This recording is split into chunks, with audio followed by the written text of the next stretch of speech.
उत्तर आलंय, तुम्ही कोर्टात गेलाय, काय माहिती द्या? सध्या तर आता तुम्ही बघायला गेला तर 2013 पासून आम्ही याचा पाठपुरावा करत आहे. लकी कंपाऊंडचे आम्ही सरकारी आय विटनेस आहोत, जसे संतोष पोलीस पाटील, शरद पाटील आणि एक मंगल खार पाटील म्हणून आहेत. आम्ही असे आय विटनेस आहेत. या अनुषंगाने आम्ही प्रत्येक वेळेस शासनाचे असो या ठाणे महानगरपालिका आयुक्त असो किंवा मुख्यमंत्री असो आजी माजी यांच्या निदर्शनास आणून देत आहोत की ते भरमसाठ अनधिकृत बांधकामं चालू आहेत. आता 2013 साली जी लकी कंपाऊंड घटना घडल्यानंतर मनीष जोशी यांची इथे नियुक्ती करण्यात आली आणि मनीष जोशी नियुक्ती करण्यात अशासाठी आली की इथे एकही अनधिकृत बांधकाम होणार नाही. पण असं कुठेही होताना दिसत नाही. आज तुम्ही बघाल इतर वन खात्याच्या जागा आहेत, महाराष्ट्र शासनाच्या जागा आहेत, केंद्र सरकारच्या जागा आहेत. आज तुम्हाला बाजूलाच कल्याण फाटा एक सर्कल आहे, सर्कलच्या बाजूला मोदी साहेबांचं ड्रीम प्रोजेक्ट आहे, म्हणजे त्याला बुलेट ट्रेन हाय स्पीड बोललं जातं. त्या हाय स्पीडच्या बाजूला एक मोठ्या प्रमाणात आम्ही ज्यापासून फुटिंग चालू आहे तेव्हापासून त्याचं पत्रव्यवहार करत आहेत.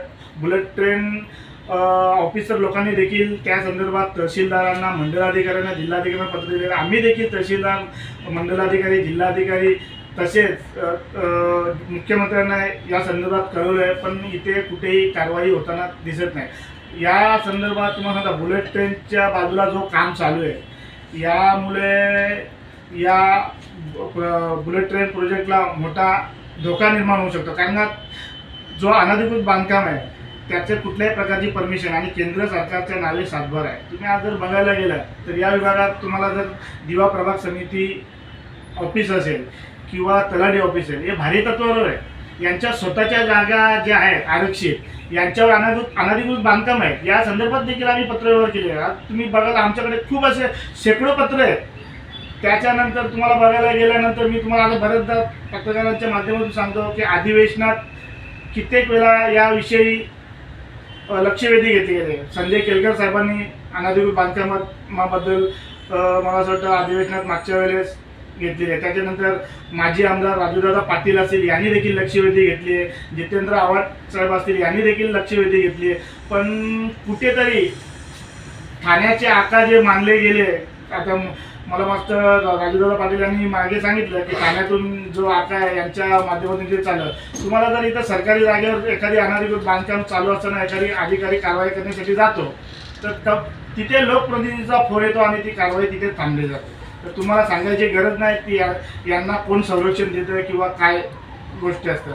आता तुम्हाला तो महेश अय्यर सारखा 10वी नापास असलेला व्यक्ती जर सहाय्यक आयुक्त होतो याची चौकशी होणे गरजेचं. आज जितेंद्र आव्हाड साहेबांनी अधिवेशनात सर्वांच्या समोर देखील सांगितलेलं होतं.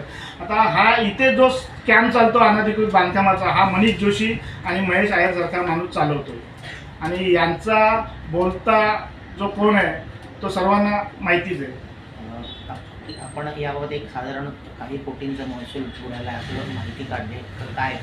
हो, आता तुम्हाला सांगतो आमच्याकडे आम्ही ॲफिडेविटमध्ये ज्या पद्धतीने 43 आम्ही 9 बिल्डिंगचा विषय घेतलेला होता PL-मध्ये 2021ला. त्याच्यानंतर स्वतः फारुख शेख सहाय्यक आयुक्त होते, यांनी 43 बिल्डिंगी हायकोर्टात ॲफिडेविट दाखल केला की ह्याही बिल्डिंगी अनधिकृत आणि या बिल्डिंगीचा देखील आम्ही नोटिशी दिलेल्या आहेत. पण कोर्टाची आणि मुख्यमंत्र्यांच्या आदेशाचे हे पालन करताना दिसत नाही. कारण का या 9 बिल्डिंगी सोडून 43 बिल्डिंगला कुठेही पाणी कपात झालेला नाही आहे, कुठेही लाईट कपात झालेली नाही आहे. याचा आमच्याकडे तो सबूत आहे आमच्याकडे आणि ते तुम्हाला दाखवलं जातं. आजपर्यंत या 52 फक्त बिल्डिंगी शिलपाट्या विभागात आहेत, या 200हून अधिक आहे. पण कोर्टाला दाखल केलेल्या ज्या बिल्डिंगी आहेत यांचं महसूल कमीत कमी 100 कोटीच्या वर हा बुडालेला आहे. याला कारणीभूत कोण असणार आहे? जिल्हाधिकारी असणार आहे. कारण का त्याचा महसूल त्यांनी भरला आहे की नाही.